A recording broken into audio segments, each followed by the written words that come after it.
All right. And there we go. We got the whole band together again. It's been a long time. So it is great to see you, Cole. Yeah, how's it going, Duane? Fantastic. Scott, you're in the house. Hey, making it work. Making it work. Was it a rainy day today? So you didn't have softball? Why are you here? I have a meeting today, All right. Yeah. so no, I'll get out there a little bit later. My other coach gets to do all the mean stuff, and I get to be the nice guy at the end of the practice. It's a deal. It's a deal. Yeah. All right. We're exhausted. It's spring, allergy season. It's testing season. Summer is now starting to peek over the horizon, and we're all getting exhausted. That being said, Cole, start us off. What is going on in the wonderful world of CMC Central?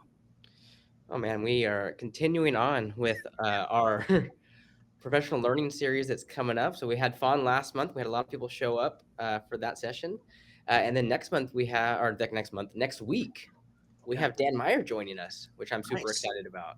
Yeah, that totally reminds me I'm supposed to send out the reminder email to everybody who's registered. So if you're anybody's listening and you haven't registered yet, go ahead and register. We'll put the link into the show notes that you could still register and start getting the monthly reminders, because how often do we do these webinars, Cole? Every month, third Thursday of every month. Third Thursday of every month, and There's that's definitely room for the 5 people and my mom. So hey, 100%. Man, we have room for driving this so far. technically we can fit what, 500 people, and Yep. yeah, and we had 300 people sign up last time, and it's Wow. only going to go up from there. Yeah, Yeah. it's kind Okay. of cool. It's kind of Very cool and fun. She was pretty awesome.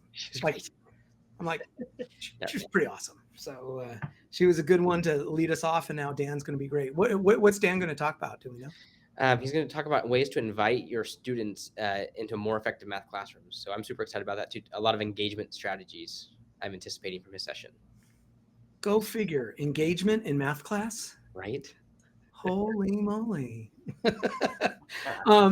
That's cool. That is really cool. Okay, so we're going to transition into kind of like the big chunk of what we're going to talk about in the next 10 or so minutes. And of course, that's my phone as we're recording a webinar, a podcast, reminding me to record with you guys. That's what that was all about.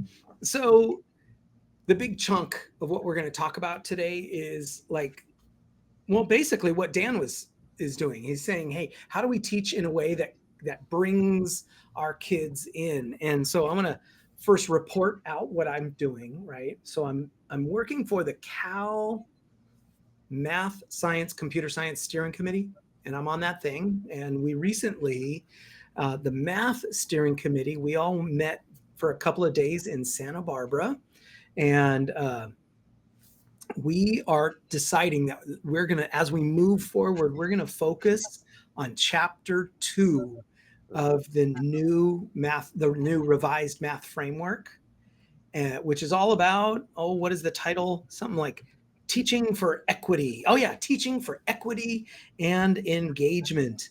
And then our real big focus that we're going to be focusing on next year at our first big, huge convening in October is we're going to be focusing on the 3 dimensions of systemic change that support math instruction.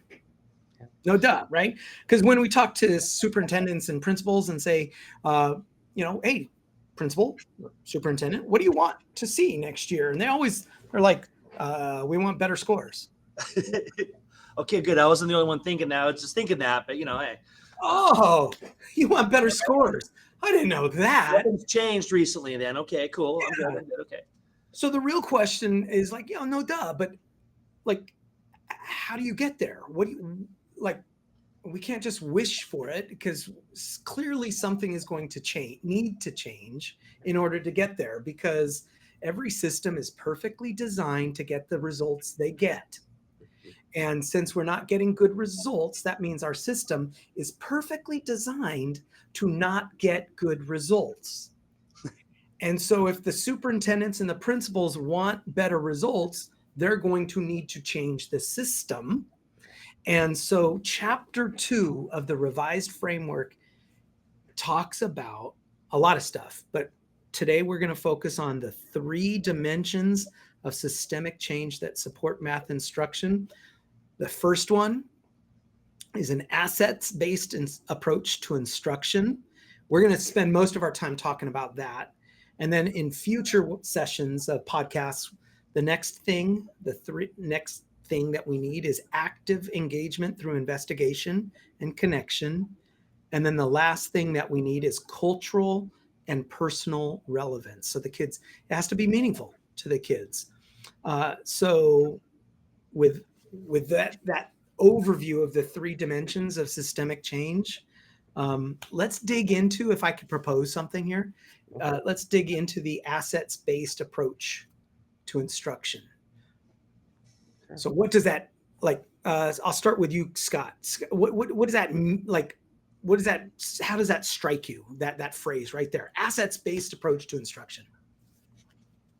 It's interesting. A colleague I used to work with in Fresno County, Carl Veeder, he and I used to talk about this at great length, the fact that the great equalizer in a classroom is if we could take every kid and provide the same experiences to build on, to have those same experiences. So, for instance, if you're talking about flying a kite problem, like that angles based off of flying a kite, well, man, there's some kids who haven't flown a kite, or snow levels, or throwing a snowball, circumference of having those common experiences. I mean, and correct me if I'm wrong. Am I going the right direction with the asset idea with amongst our kids?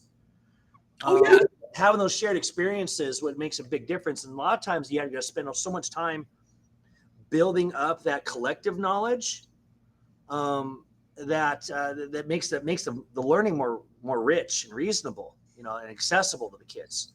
Yeah. So like when kids have that already, they have that cultural experience, that personal experience of flying a kite, and you're now talking about math and you're connecting it to flying a kite. Or kids who have previous experience snowboarding, and you can work that in, because these kids are not coming in as blank slates. They're coming in with stuff, and let's make use of that stuff to teach. Cole, what do you want to add?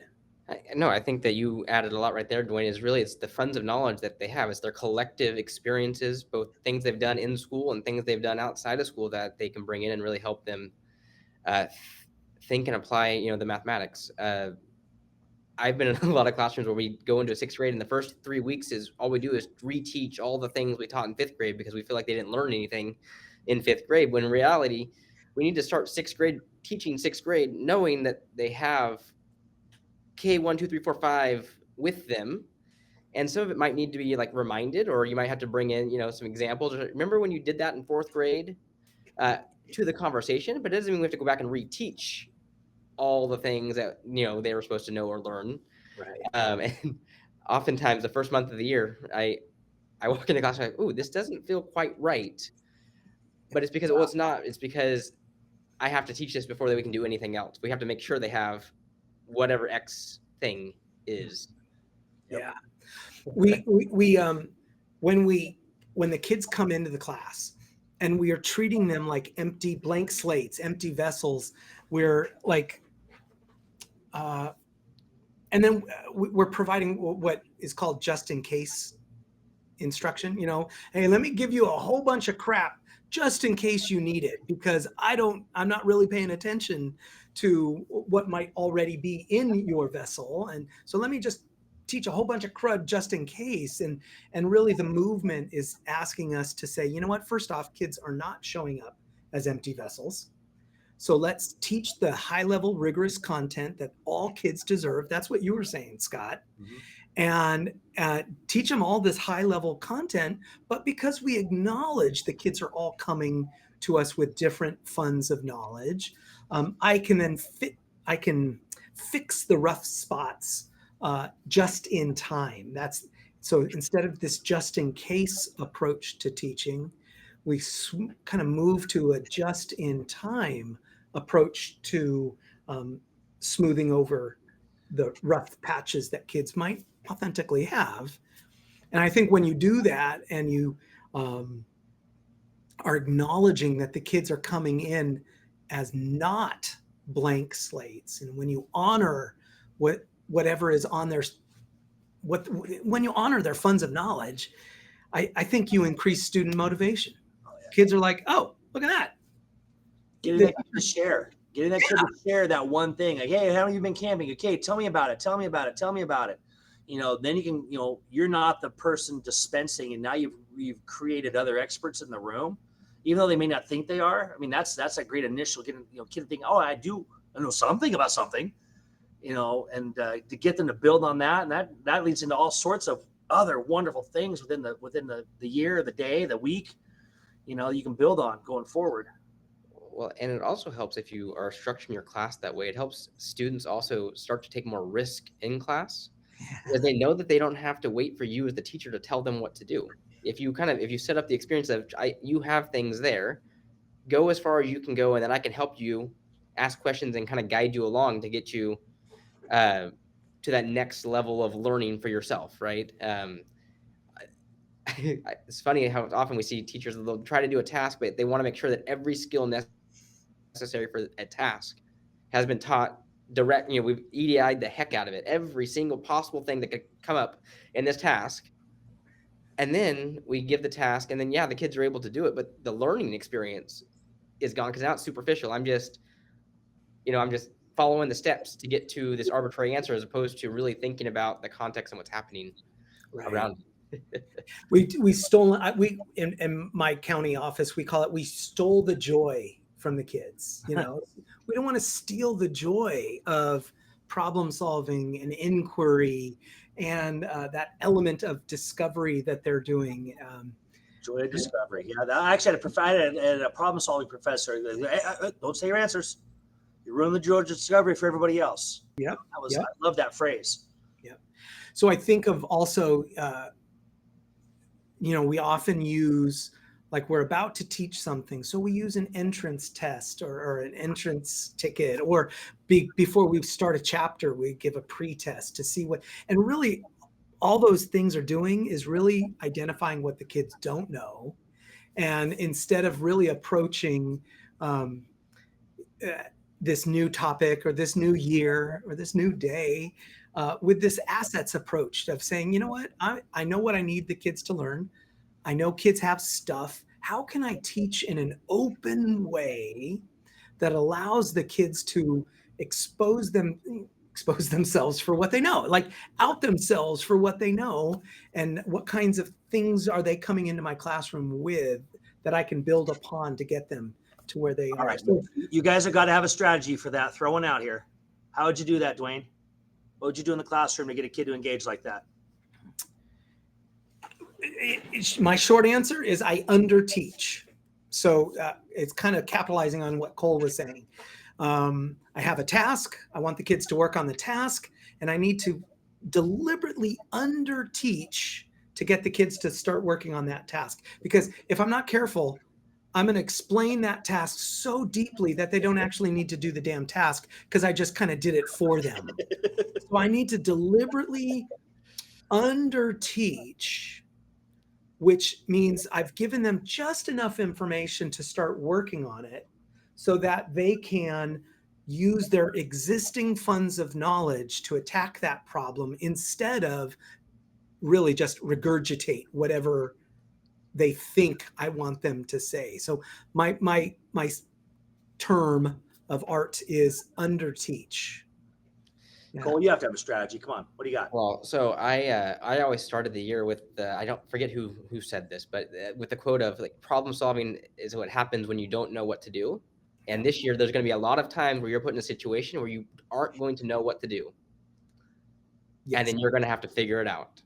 Yep. And sometimes you're going to have to figure it out by having to learn more math, and sometimes you have to figure it out by asking your partners, and sometimes you're going to have to figure it out by, searching the web for more facts because I didn't give you enough information. And so you're really creating this authentic situation, but just know that you're going to be a problem solver, and this is what problem solvers do. If you already know the path, you're not problem solving, you're just calculating.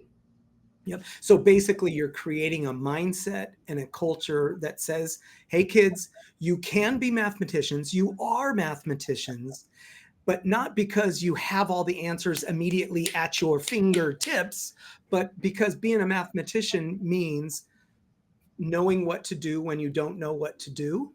It means gathering data, looking for patterns. It's a process that you're going through.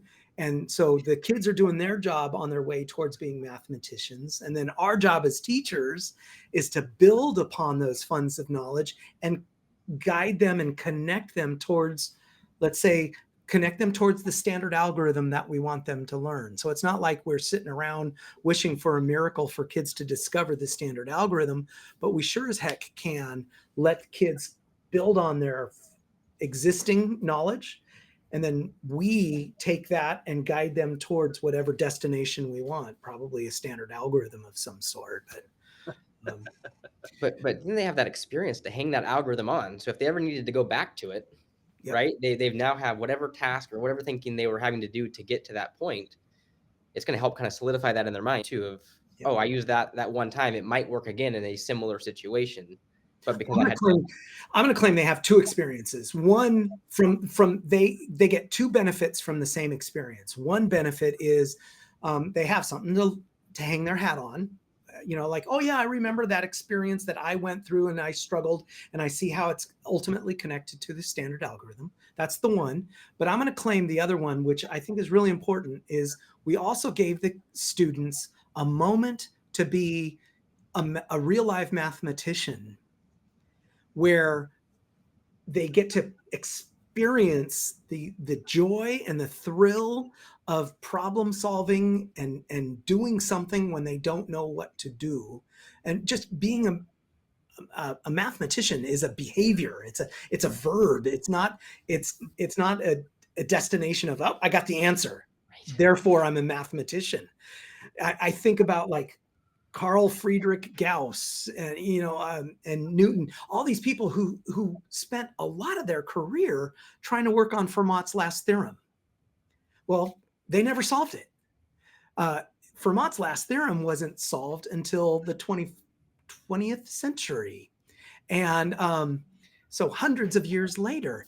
Does that mean Newton and Gauss were not being mathematicians because they didn't get the answer? No, because being a mathematician is about the act of things that you are doing. It's not about whether you got the answer. It's about what you're doing on your journey. And assets.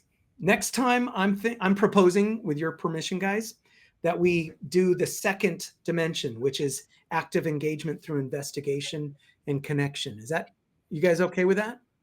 Sounds great to me. And I want to encourage everyone to go take a look at this section, because there's some really good wordings in it and things good things that we didn't get a chance to talk to in our short little time today, but that I think there's some things in just this 1-2 paragraph statement about the asset-based approach that should make you start to kind of go, man, I need to look into this a little bit deeper, a little bit more. I need to reach out to get involved with, ask someone, talk with someone in the staff room about, hey, have you ever read this? I mean, what do you think this is? Because I know the three of us sitting there chit-chatting, I always learn so much from the both of you.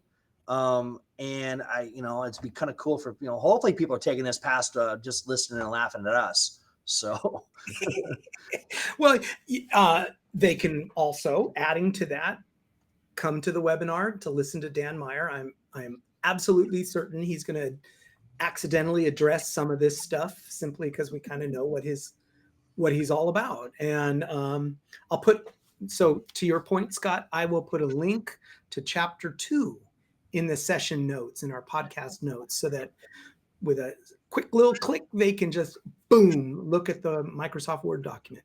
That'd be awesome. That's awesome. Anything for the good of the order? No, we're just excited to see everybody next time. You guys were making me nervous because you both were just shaking your head. I'm like, guys, this is a podcast. You can't just shake your head. But you eventually gave me some. Wait, they're not looking at us like we're looking at each other right now? That is so awesome. All right. I will talk to you guys later. All right. All right. Take care. All right. See you now. See you later, guys.